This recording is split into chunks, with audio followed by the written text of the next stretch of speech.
tonight. Live from New York. It's Monday, which means it's Monday Monday Night Live. Trucking to Heaven. With your hosts, Felix. And Mark.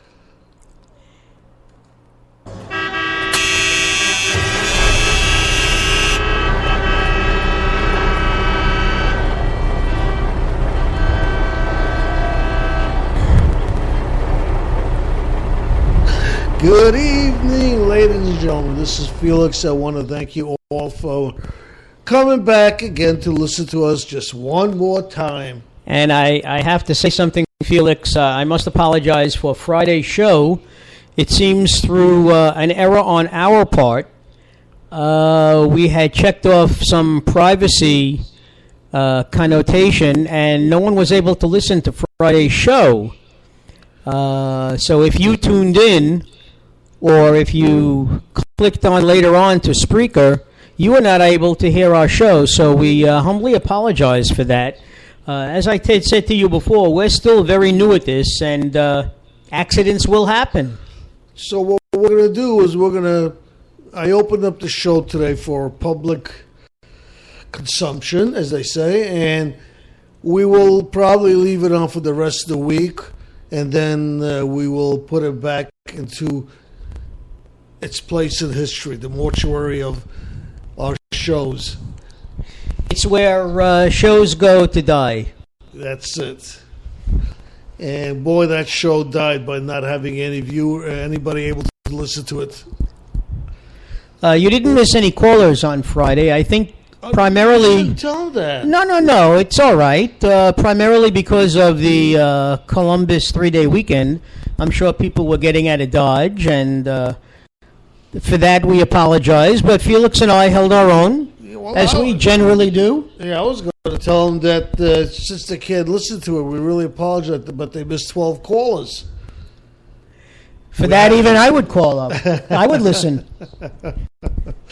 Anyway, we're glad to be on, and we are glad to be live and not having any problems today with our broadcast, we hope. And we are looking for phone calls. We are reachable at 516-665-1860, or you can Skype us at Trucking to Heaven. Trucking to Heaven. So Skype, call, send out those smoke signals, but we do want to hear from you. Speaking of hearing from you, sorry about that. I must give a shout out to my sister Tina, who has been doing some terrific PR work on our part, talking to friends and coworkers about the show, spreading the word and the gospel, so to speak. And I thank her for that very much. I thank my daughter Robin for listening in and commenting, my sister Lisa, and my cousin Stan, who last week said on a miserable day in North Carolina, what better thing to do than to listen to my cousin and his friend talk politics. And I want to thank all my relatives who don't listen to it, because I really don't think they'd be interested in what we do. My relatives are mostly conservatives. My brother is very conservative, and whenever he listens to it, all I get is a crock of whatever. So sometimes there are bad listeners, sometimes there are good listeners. Well, no, he says to you, what on earth do you think you're doing? And you look at him with a straight face and say, we just don't know. And that's what makes this show so great. Exactly. Because as I've said before, folks, Felix, what do I say about the show? A show about nothing. Exactly. And I always disagree with you. I think this show is probably one of the most relevant shows on the radio. The reason being is we will talk about the largest topic, the biggest topics there is on the radio, in the world, and the most mundane. And we will talk to whatever you think is important. The audience, we will stop whatever we're doing, and we'll go ahead and talk to you, and we will go ahead and broadcast your point of you and discuss it. We are interested in what you have to say. That's just about that's it in a nutshell. We want to know how you think. How do you feel? Yeah, listen, everybody can go turn on the news and hear the news. But here we're looking for you to comment on the news. Let us know what you think. You know, the important thing, some of these programs say you have to be the 20th caller. Well, it doesn't work that way. If we had 20 callers, we'd be very happy. But you could be the first, you could be the last. It makes no difference at all. Any caller at all gets on the air. We promise you. And every caller is a winner when he gets on because they get the privilege of speaking to us. And that's a prize in itself. Yes, it is. I mean, you can't top that. Yeah. You know, Felix and I have a great time making fun of each other, so why shouldn't you have a crack at making fun of us? And now let's go talk about the serious stuff that's going on. Well, I tell you, Felix, I was watching one of my daily news shows, as I generally do, and Jonathan Chait, who writes either for the Times or the Washington Post, I am not sure which one, said that a survey was done and that 18% of the Republican Party, the Tea Party part of the Republican Party, seems to be holding the rest of the Republicans as hostage. And you brought up the fact that you couldn't understand how that's possible because there is another 88% that has a voice. But I have to say that when a Republican Tea Partier comes up to a more moderate Republican and says to him that we will threaten a primary run for your seat for 2014, that has some of the more liberal congressmen pretty worried about their future in Congress. And that's why more and more of them are afraid to vote their conscience because they want to keep their seat.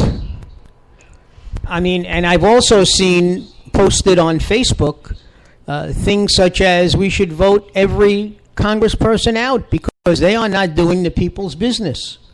Oh, that I've always said. I think they should vote out everybody out. Do like the other countries.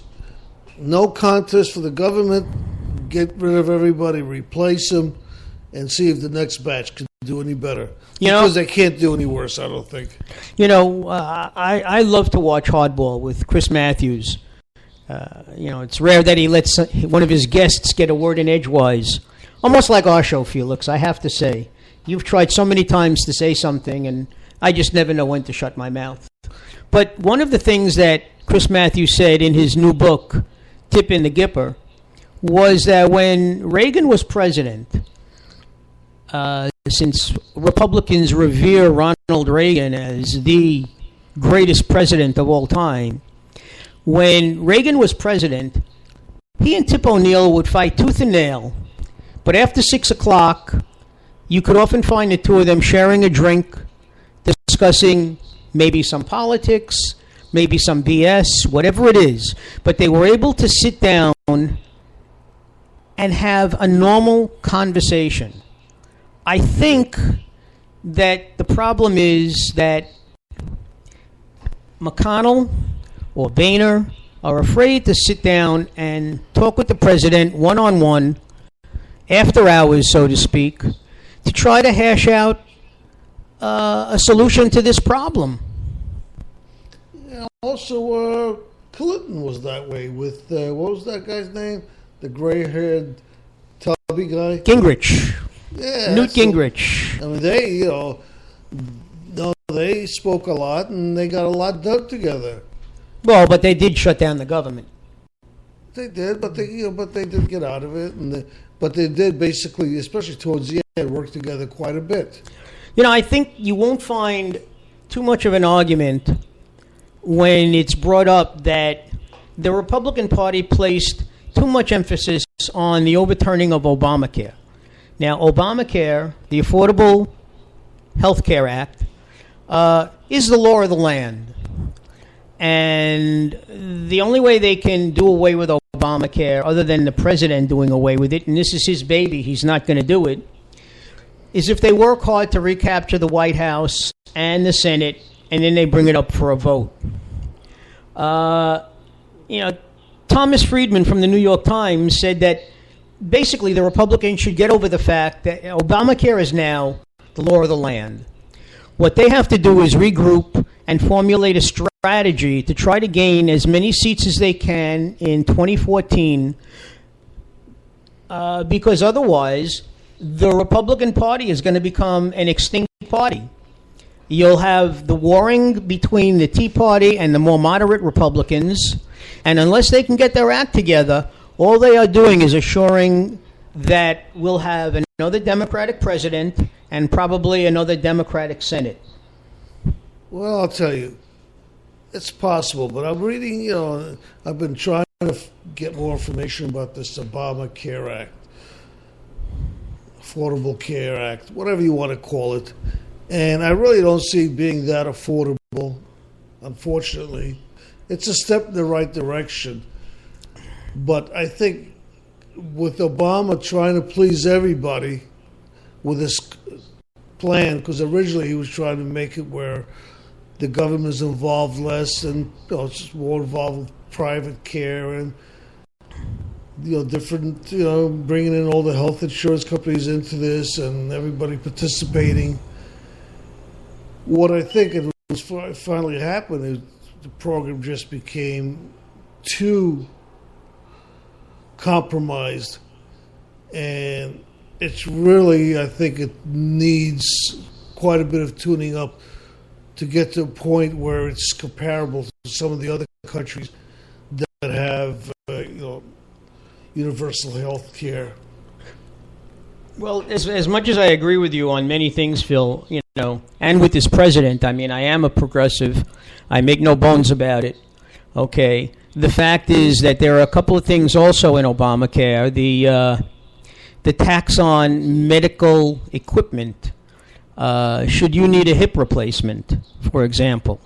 And I'm just throwing out numbers, okay? I have no idea what they are. And the hip replacement cost $10,000 and your insurance company picks up $5,000.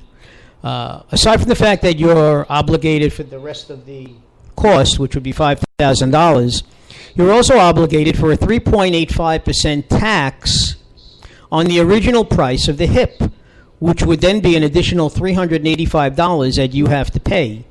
Now, again, these are just numbers picked from thin air just to make the mathematics easy. Okay, I do not agree with that. The Republicans don't agree with that. It seems to be a sticking point. Okay, and it remains to be seen what's going to happen with that. Yeah, and then there's another tax which might be taking effect in 2015 or 2014, I'm not sure, where if you are a homeowner and you are selling your home, there's an additional tax that's added on that you have to pay to the government to offset the affordable health care. And I think that's wrong. What does selling your house have to do with the government stepping in and saying, okay, now you owe us X number of thousands of dollars because we have to fund this program, all right? So while I say I am a progressive and I am in favor of this, things this president is doing, there are a few things that I would take issue with. I agree with you, and I was looking at the only thing that's actually, there's no cost for, what was that, for maybe in the plan, there's only a couple of things that actually didn't cost anything. And that had to do, I guess, with women's health. I don't remember exactly what it was. I don't remember. But it's definitely almost everything on your minimum plan, everything is just a 50% copay with around $6,000, $7,000 deductible, or somewhere around there, and a $5,000, $6,000, is it maybe $5,000, $6,000 deductible, and then there is a maximum layout of $7,000, $8,000, and to me, that's not an affordable plan, and that's the least expensive plan they offer. So where's the affordable part? I don't know. If you have no money, it's not affordable. And there's going to be some tax relief given to you if it's, if you have You're low salary, but guess what? If you have a low salary,